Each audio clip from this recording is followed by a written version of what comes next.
Hello, everyone. My name is Hunter McDaniel. I'm the founder and CEO of UbiQD, and we're an advanced materials company powering product innovation in energy.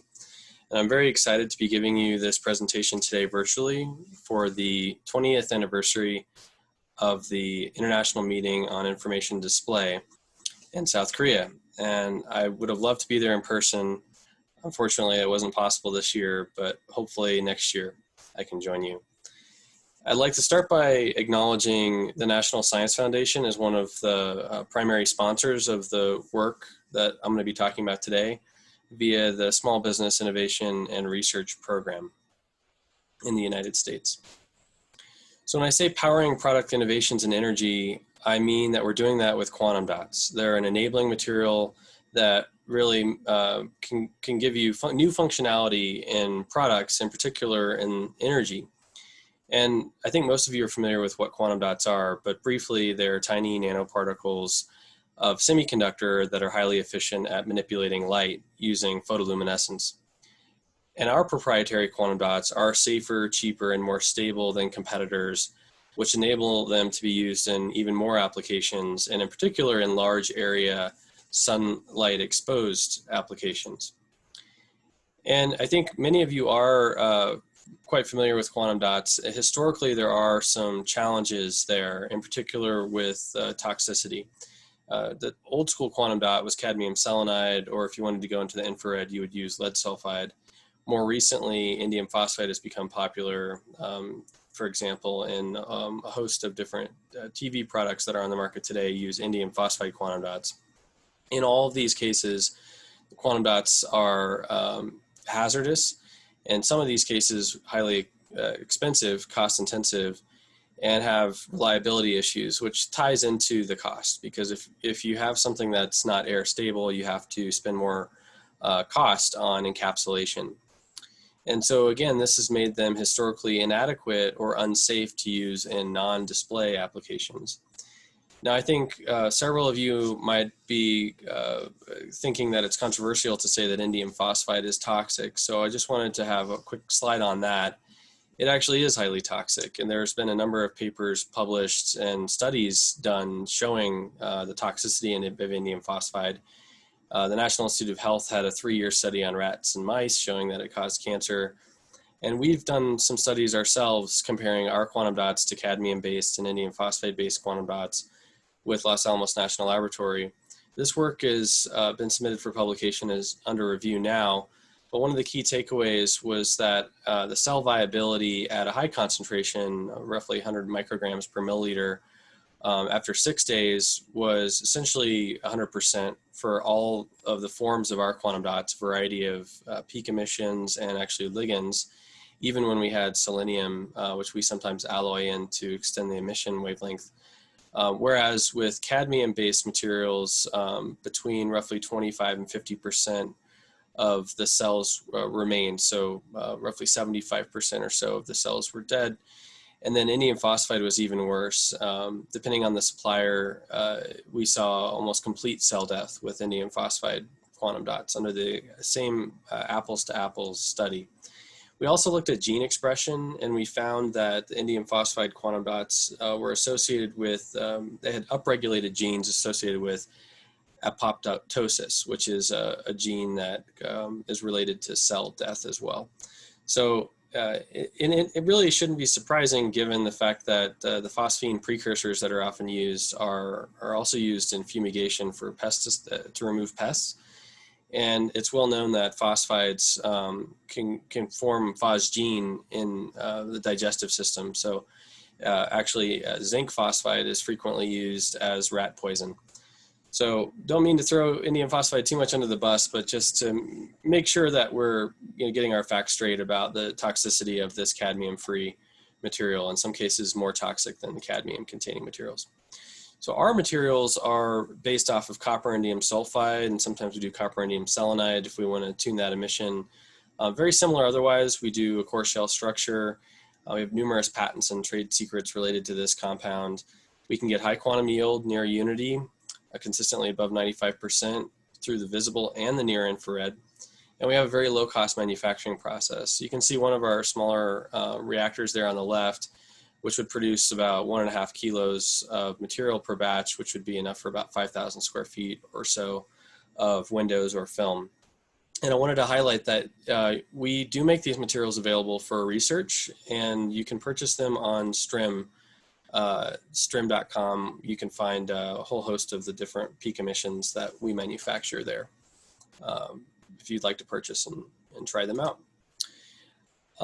Given that this is a display conference, I won't be focusing on display, as there are other leaders in the industry doing quantum dots for display. And Nanosys is, I would say, number one in that regard. But I wanted to highlight that we have a recently announced partnership with Nanosys. As the undisputed leader in quantum dot manufacturing and display technology, they can bring a lot to the table in terms of scale and economies of scale to basically get costs down. And also in terms of manufacturing technology and polymer technology.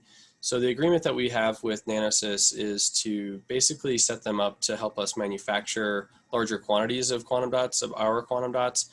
But we're also working with them on developing new quantum dot nanocomposites, polymer composites. And so we're very excited about this. You can see this picture on the right where one of their researchers is holding some of our film that we use in greenhouses, and behind him you can see a 1,200 liter reactor. If you'd like to learn more about that, just do a search online. You'll see some announcements and press that covered this new partnership. Okay, so the heart of my talk is really around energy and our technology relating to windows. And so I'm going to start off here giving a little bit of motivation for that technology and the work that we've done there, and then get into some specifics. And I'll have some very fresh data that I don't think anyone else has seen publicly. It's about to be published, so you're getting a first view of some recent results. Okay, first with the motivation. So we're very passionate about solving energy problems, and it's largely due to climate change. I think it's undisputed that man is having an effect on the planet's climate in a negative way. The increase in carbon dioxide content in the atmosphere is being strongly correlated with rise in temperatures globally. And we've seen the consequences of this in many different ways, which I won't get into here, other than to say that it's really a problem that we rely so heavily on carbon dioxide releasing technologies that are causing harm to the environment, but also existential risk to the human race. And so we're very passionate at UbiQD to be working on a portion of this problem. And it relates to solar. So solar is an awesome carbon-free source of electricity and takes advantage of the relatively free and almost infinitely abundant energy source in our solar system, at least, which is the sun. And it's really in those urban settings where you have the high concentration of people and buildings that you have the highest demand for electricity. And so you'd like to be able to generate electricity there where it's needed, because there's losses associated with transmitting electricity and costs associated with transmitting electricity. So you should be trying to generate it close to where it's going to be used. And that's in a city. But if you can just take a look at a picture of any city, like here's Austin, Texas, for example, you'll note that there is not really any space available to put solar cells. On the rooftops of these buildings, there are leisure spaces and HVAC systems. And down the sides of the buildings, you have windows. And the real estate is very valuable in a city. So there's just not a cost-effective way to actually deploy solar in an urban setting. And at the same time, there's a huge trend that's been going on for really hundreds of years of humans living increasingly in cities, also known as urbanization. And it's correlated also with the rise in electricity prices, in particular in urban settings. So what I'm showing here in the main figure is just the percentage of populations in the world and in various countries living near or in a city. And you can see how on the right side, in the most developed countries like Japan or the United States, you'll find that more than 80% of the population actually lives in a city. And then on the inset, you'll see that the price of electricity in New York City is nearly double the price of electricity across the entire country. And that has to do with the demand being high and the supply of energy being low. So a solution to that problem would be, well, we should just generate electricity in the city and take advantage of the free solar resource if possible. And so the way to do that, at least our approach, is to convert those windows, all of that glass that you see in cities, to power source, basically a solar cell, but it needs to be transparent if it's going to be acceptable as a window material. So what we do is we tint the glass with quantum dots. The quantum dots are fluorescent. The light that they emit is effectively trapped in the glass. About 70% of the light can be trapped in the glass just by total internal reflection. And then that light gets guided to the edges where you put small solar cells around the perimeter of the glass, hidden out of view, which generates the electricity. This is called a luminescent solar concentrator, which isn't a new concept. So luminescent solar concentrators, the idea has been around for more than 40 years. But luminescent concentrators weren't able to actually make it commercially, primarily because of the lack of a proper fluorophore, a luminescent material. And with our quantum dots, we think that we've solved that problem, and I'll tell you more about that from here on out. So another thing to note a little bit that's different about our approach, in addition to the fact that we're using these unique quantum dots, we have a laminated glass solution. So in our market research, we've realized that glass is the only acceptable window material in the marketplace. And there's a number of reasons for that. But you can just kind of, it probably isn't hard to agree with me just based on the fact that you don't see plastic windows. We can certainly make plexiglass, at large scales, but it's not used in windows for a number of reasons. And similarly, coatings on glass are also not very common. You may have a window tint in your car that has a plastic coating, but very rarely would you find a plastic coating on a facade of a building. And so our approach is to put quantum dots into the inner layer of laminated glass. And laminated glass is 2 sheets of glass with a polymer in between. And this is very commonly known in car windshields, because it's used for basically safety reasons. So the windshield, when it breaks, it doesn't just fall apart, it actually holds together. And laminated glass is common, historically is common in places where you have risk of windows breaking. So high-rise buildings, or in hurricane zones or earthquake zones. But increasingly, laminated glass is now being used for other reasons, like sound dampening, or just generally for safety. And in some parts of the world, it's required by code. Like in Europe, all overhead glass has to be laminated glass. And in certain parts of the world, for other reasons, it's required. So it's a common approach for glass for other reasons. And now we're leveraging this to deploy quantum dots, because you can't put quantum dots easily into the glass, but we know how to put them into polymers. And so if we can just put them into that middle layer between 2 sheets of glass, well, you've got a nice monolithic, basically piece of glass that can be integrated into a window relatively easily. And so this does work quite well, actually. So we've done this with various kinds of glass, and you can see that concentration effect. And I'm showing here some visible emitting quantum dots, but generally we use near-infrared quantum dots for our windows. That will give you the best performance. And then at the edge, you can put those small solar cells, like I mentioned, and this isn't terribly difficult. You can source kind of any size and shape of solar cells these days, and we just basically stick them right there on the edge and then solder them together, and you can get, this is a square foot window that's outputting in the sunlight about 31 volts. When you've added those up in series, you can get higher voltages, and that can be useful for integration into the grid or powering various devices. So we do spend a lot of time on that edge. As you can imagine, that's an important part of it. You have to have good edge quality. What you can see there on the left is a polished edge laminate where you have that sort of dark middle layer that's what's containing our quantum dots, and then the 2 sheets of glass sandwiching that. And then we can attach the cells around the edge. And if you do this just right, you can sort of not even have to have any wires there. You just directly solder one cell to another cell, and it works quite well. That's for the single pane of glass. And so I should note that there are some special considerations and challenges as you go to make a double pane window like you see on the far right. So you have to have basically a proper spacer material there and sealant, and the edge becomes, it can become kind of delicate when you've got those solar cells there. So there are some considerations there, which I won't get into, but otherwise, it's pretty straightforward how you can make a solar window with this approach. And we are doing this now up to about a square meter or about 10 square feet. And that's getting into the regime where you can start deploying it into actual buildings. And we're also doing that now. We've already deployed some of our first glass for pilot projects, and we're doing several more ongoing at this very moment.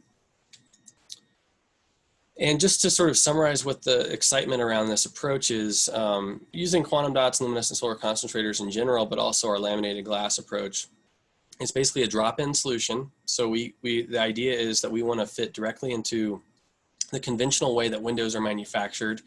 This is way more acceptable to the industry than, say, completely revisiting the whole way that you'd make windows.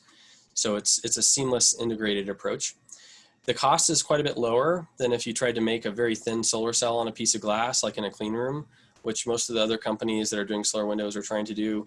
And that gives us a fast payback time. It depends on the performance, which we also have. And so that makes it an affordable approach that has a reasonable return on investment for the customer. And then lastly, our aesthetics are unparalleled. There's no lines. Typically a solar window with a solar cell on the glass would have a crosshatch pattern for making contact to the individual cells. We don't have any of those issues, and we can also make a variety of different colors, which gives the architect a tunability that they really appreciate. And most of the time, they actually don't want to have a colored window. What they want is, something that looks, like a building would, like you expect a building to look. A color neutral or even a bluish gray color is preferred by architects for glass. And it's really going to be unacceptable to compromise aesthetics. It's a little bit disappointing from a technical standpoint that aesthetics matters so much, maybe even more so than performance. But it's just something we're going to have to accept in this market. And I've got this picture here of one of my favorite buildings in the world, the Maha Nakhon building in Bangkok, Thailand, which has this sort of pixelated glass structure. But I love it because it's all glass. And you can kind of get a sense of the architects are putting aesthetics maybe a little bit ahead of the function. Having this sort of pattern on the glass is probably not ideal for necessarily occupancy maximization, but just goes to show that aesthetics really is king when it comes to buildings. And so, like I mentioned, color is a big part of that. And one of the things we've been working hard on in recent years was how to balance out the color. If you just take our near infrared quantum dots, they perform very well, but the glass, depending on the lighting and what's behind it, will appear somewhat brown. And architects will tell you that this would have been very popular in like the 80s when bronze was the color of the day, but not anymore. Nowadays, architects want more of a gray, true gray color, a neutral color. So we've purchased quite a bit of commercial glass, and you can see this green curve on the left as an example of that, where this absorption is actually stronger on the red side than it is on the blue, and that makes it look a little bit bluish gray.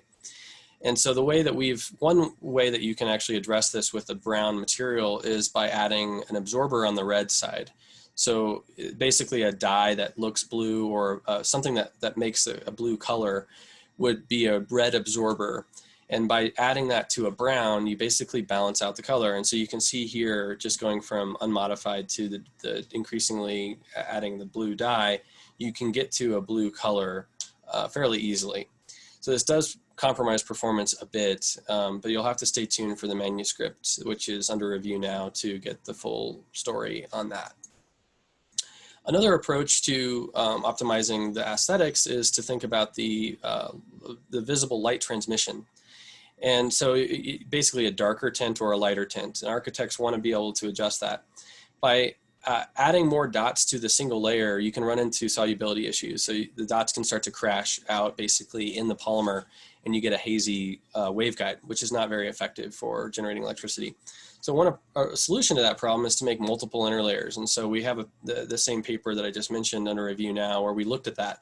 We made up to 5 interlayers stacked on top of each other, and you can see that the VLT, the light transmission does drop, and we can tune it over that range that architects care about. And at the same time, the absorption goes up of the device, so the performance should also go up. And we do see that, but it's nonlinear. So the internal quantum efficiency actually drops as you keep adding interlayers due to some effects that we discuss in the manuscript. But you do get an external efficiency improvement. So by adding absorption, you get better performance, but at a nonlinear rate relative to the absorption. Now, as you can imagine, having all of this glass there as a waveguide makes the glass very important as well. So the quality of the glass is critical, and also for the aesthetics. So normally, having a better quality glass would mean it's a more clear glass. A lower quality glass might be a little bit greenish, is what's common, and that's due to iron absorption in the glass. Iron is added through the float process to make it manufacturable. But you can purchase low iron or even no iron float glass nowadays. But even within those categories, there's widely varying properties. And it's just showing here that one low iron float glass is not equivalent to another low iron float glass, which has a big effect on the performance. It could be a 50% difference as you scale up to a square meter, and how the quality of that glass plays a role. And again, this will be in the manuscript that's about to be released. So kind of putting it all together with all of our different advancements and innovations, we've been able to achieve a record efficiency for luminescent solar concentrators that was certified by a third party, specifically at the National Renewable Energy Laboratory. You can see the data here. The record champion that we got certified was around 3.5%, which is about 35 watts per square meter in direct sunlight. And then you can see on the right that part of the way we got there was by adding absorption, by adding these additional interlayers. And that gives you more full absorption in the spectrum. And so that gives you more current, essentially, in the final device.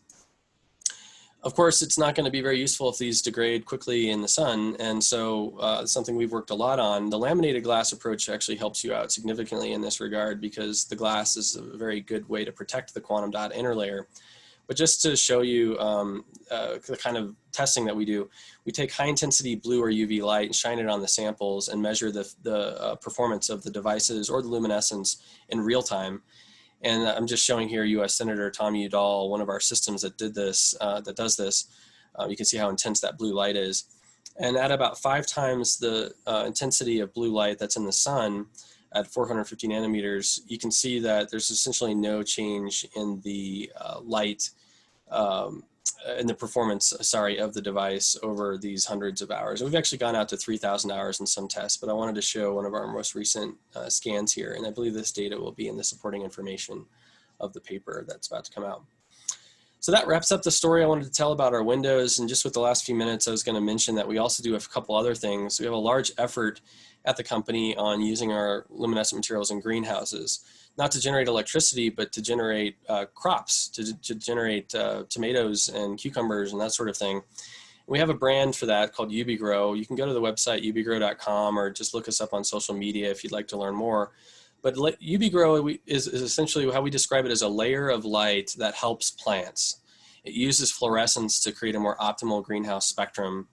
And that's by converting colors that are underutilized to colors that are more efficient. And the most efficient color for photosynthesis is actually around 600 nanometers, this orange color. So we take that, we put it up above the plants in a greenhouse, and we've seen even higher than this number, more than 20% yield improvement of tomatoes in this case. This is a full season trial, large trial with actual commercial plants.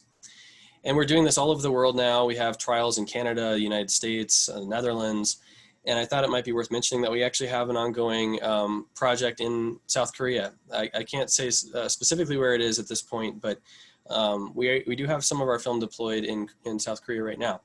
And it's exciting to the industry. They've described this as something that they've been waiting for, and that this has stirred up quite a bit of interest And it's a very stunning thing to see in a greenhouse, that glowing orange roof that our product generates. So just wrapping up here, I really can't take the credit. I've got an awesome team. We're based in Los Alamos, New Mexico. We were spun out of Los Alamos National Laboratory. A number of us, including myself, were postdocs. We've got 15 full-time employees. About half of them have PhDs. We like to have fun. We work hard, play hard. And we are hiring right now. So if you're interested in a job, particularly if you're in the United States or eligible to work in the United States, please do reach out to me, because we're looking to expand our quantum dot development team and application development team. So that's it. If you would like to reach out to me, I've got my phone number and email address here on this final slide. I'd be more than happy to take your questions that way, since we couldn't do it live. And I just wanted to also, again, thank the National Science Foundation for their continued support of our company and of the development of this technology. So with that, I will say thank you again, and see you soon.